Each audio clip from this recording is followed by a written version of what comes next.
Hello les petits sorciers, il est maintenant dimanche 22 avril et je vous reprends avec une qualité pas du tout top puisque comme à l'ancienne je filme avec mon iPod. En tout cas j'ai commencé mon examen des défenses contre les forces du mal qui sont donc Six of Crows de Lev Bardugo. J'avais énormément entendu parler de ce livre, ça faisait très longtemps que je voulais le lire et donc je me dis c'est l'occasion, j'avais pas envie d'attendre jusqu'à Halloween pour me lancer enfin. J'ai eu beaucoup de mal à me lancer réellement dans l'histoire parce que c'est un univers très complexe, très riche, très élargi, il y a beaucoup de mondes différents, beaucoup de personnages différents qui ont chacun des caractéristiques et des particularités assez propres à ces personnages.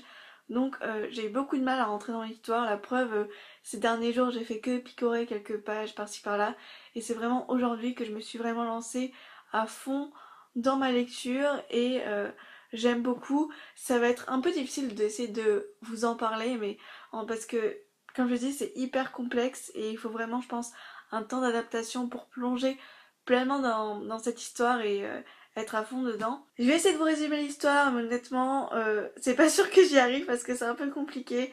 On va retrouver plusieurs personnages qui sont un petit peu des hors-la-loi ou qui sont un peu des outcasts, donc des rejetés de la société. Et ils vont tous se réunir pour, entre guillemets aller récupérer un prisonnier dans une forteresse et un petit peu pour sauver le monde.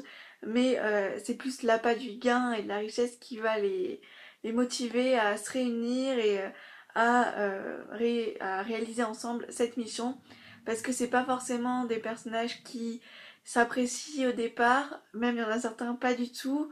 Ce que j'aime bien, c'est qu'il y a vraiment plein de personnages différents qui ont une grande complexité et j'aime beaucoup parce que chaque chapitre se concentre sur le point de vue d'un personnage précis et donc on apprend plus sur leur pouvoir, leur passé, leurs origines, etc. Donc je trouve ça super intéressant. J'aime beaucoup Cass qui est le leader de ce gang et qui a un côté un peu à la Sherlock parce qu'il a ce côté un petit peu asocial, énigmatique et en apparence ça a l'air d'être un vrai calculateur au cœur froid, mais d'après ce que j'en lis et ce que j'en vois, c'est un personnage beaucoup plus complexe que ça. En fait, je trouve vraiment que tous les personnages sont hyper attachants.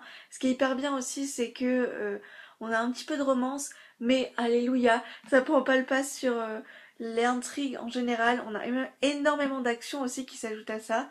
Vous voyez? Non, vous voyez pas. Mais bon, pour faire simple, j'ai quand même assez bien avancé parce que la plupart de ce que j'ai lu, c'était ce matin et ce midi. Donc j'en suis maintenant à un petit peu plus de la moitié. Donc j'avance pas mal et je pense que honnêtement, je suis bien partie pour le terminer aujourd'hui. En tout cas, sans plus attendre, je vais retourner à ma lecture et je trouve que c'est un super bon choix pour passer mon cours de défense contre les forces du mal. Ouais.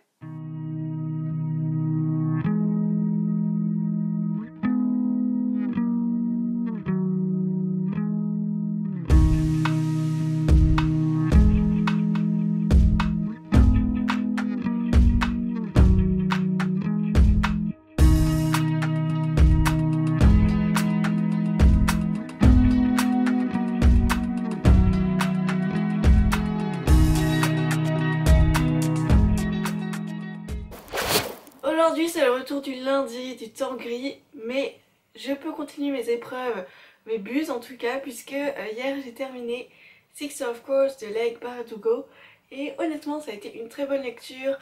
Une fois qu'on est rentré dans l'action, paf, voilà, c'était très expressif, mais ce que je veux dire c'est qu'une fois qu'on est vraiment en plein dedans, et ben, il y a plein d'actions, de péripéties qui s'enchaînent et on peut plus quitter le roman.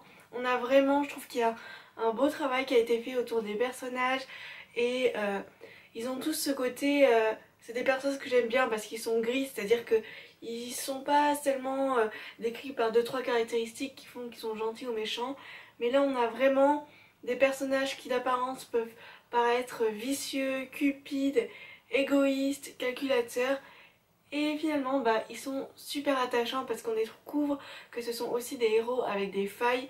Et c'est ce qui m'a fait... Enfin, c'est l'une des choses qui m'a beaucoup plu dans ce roman, c'est vraiment comment ont été construits les personnages parce que moi je trouve que ça a été un beau travail. Ce qui a été bien fait également, c'est en termes de péripéties, on sent bien qu'à la fin du premier tome, on va pas nous laisser comme ça en plan et que ça annonce déjà une nouvelle aventure pour nos héros. Après je reste quand même sur l'idée que c'est quand même difficile de s'approprier l'œuvre dès le départ parce qu'on a vraiment un univers très riche avec un panel de personnages qui viennent de contrées différentes et qui ont des coutumes et des civilisations, des manières de penser, même des langues parfois différentes.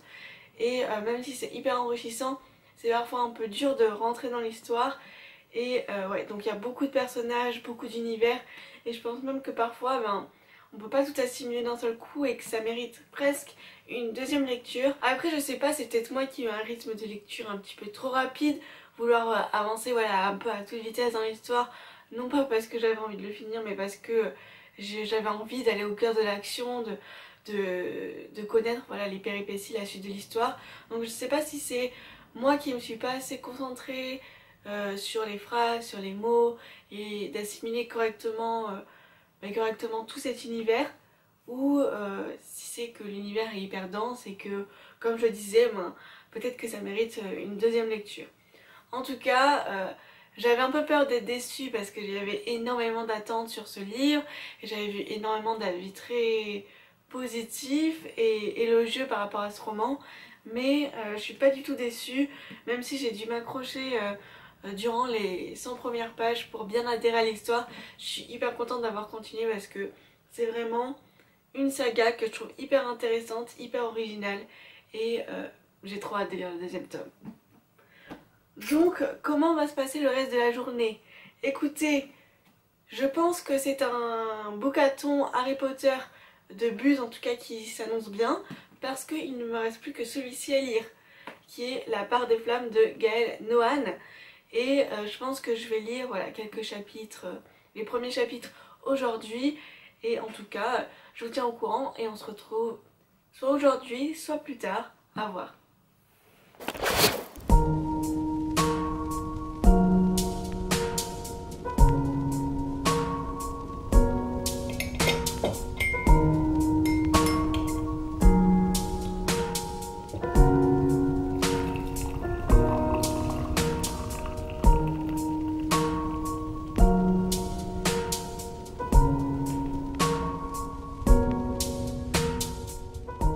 Hello les petits sorciers, je vous retrouve beaucoup plus tard. Une semaine maintenant s'est écoulée et il est dimanche, on est le 29 avril et disons que c'est la dernière date, l'échéance avant la fin des buses.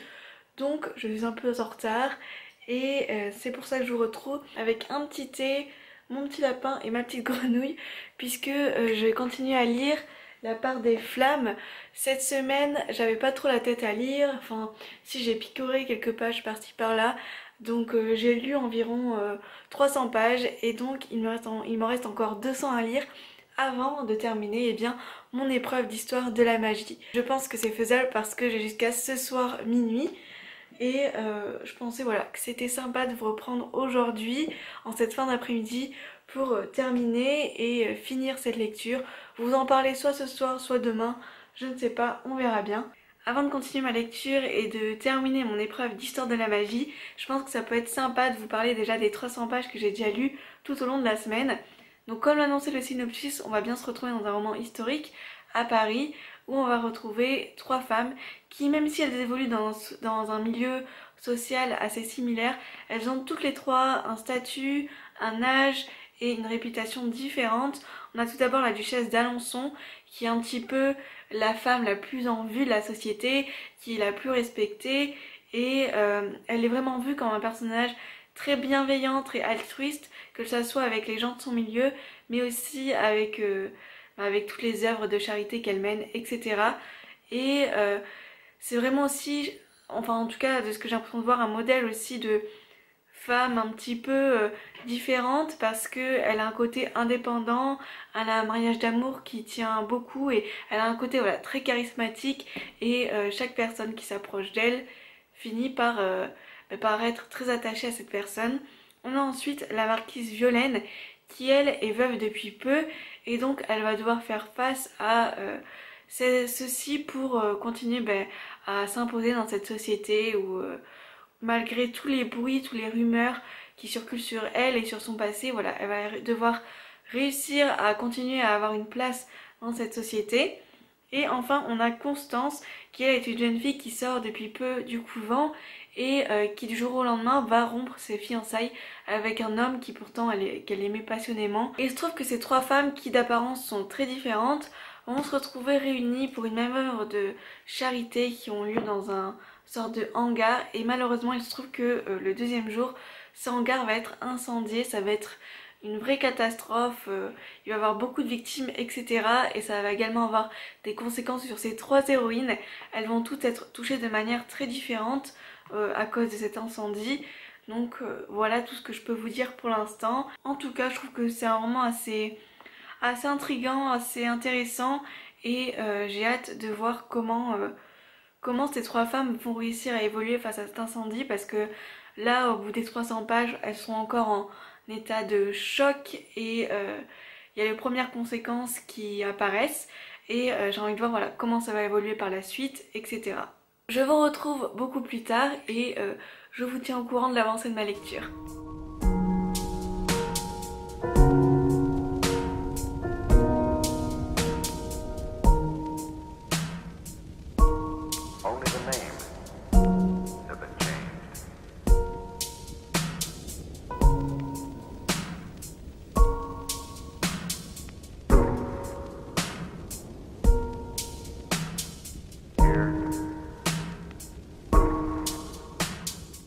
Il est maintenant 19h30 et j'ai terminé la part des flammes, ce qui veut dire que j'ai terminé mes buses. Wouh!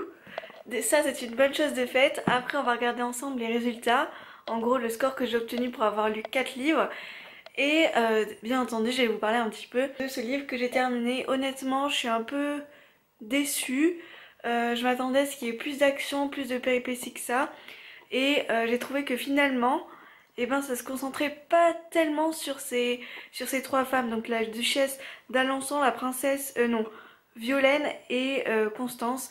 Désolée je regardais les noms sur le synopsis parce que je les avais plus en tête. Et je trouvais ça assez dommage parce que ce que j'ai oublié de vous dire en fait c'est qu'en plus de suivre l'histoire, les péripéties de ces trois femmes avant l'incendie et après, on va suivre également leurs proches et ça permet notamment d'en apprendre pas mal sur tout ce qui est le phénomène de réputation, d'image dans la société du 19e et aussi, enfin voilà, il y a plein de petits thèmes qui sont abordés, tout ce qui est rumeurs, la morale, etc. Donc il y a plein de thèmes qui sont abordés qui permettent d'avoir une vue d'ensemble générale sur cette société parisienne du 19e siècle grâce aux proches des héroïnes et donc c'est assez intéressant. Après je trouvais pas que c'était les péripéties que ça incluait à part quelques-unes, je les trouvais pas hyper intéressantes. Et oui, ce que je trouvais ça dommage c'est que j'ai trouvé quand même que nos trois héroïnes principales étaient assez effacées. Il y a quelque chose qui a fait que j'avais du mal à rentrer complètement dans l'histoire et à m'attacher à ces héroïnes. Donc voilà, c'était vraiment une lecture en demi-teinte. Donc maintenant j'ai plus qu'à reprendre la lettre de ce fameux Dumbledore qui m'a envoyé pour mes examens. Et donc mon score, j'ai lu donc au moins 3 livres et donc j'ai passé 3 épreuves, 3 buses. Donc j'ai la mention effort exceptionnel. Je suis assez fière de moi. Il me manquait une épreuve, une buse pour être optimale, pour avoir la mention optimale. Mais écoutez, c'est pas grave, je suis très fière de ma mention effort exceptionnel. En tout cas, j'espère que ce vlog lecture vous a plu. Moi, j'ai pris beaucoup de plaisir à le filmer et surtout n'hésitez pas à le refaire vous-même si ça vous intéresse. Voilà, n'hésitez pas à me donner votre avis en commentaire et je vous dis à très bientôt pour une nouvelle vidéo et de nouvelles aventures livresques. Bye. Is it chill that you're in my head? 'Cause I know that it's delicate.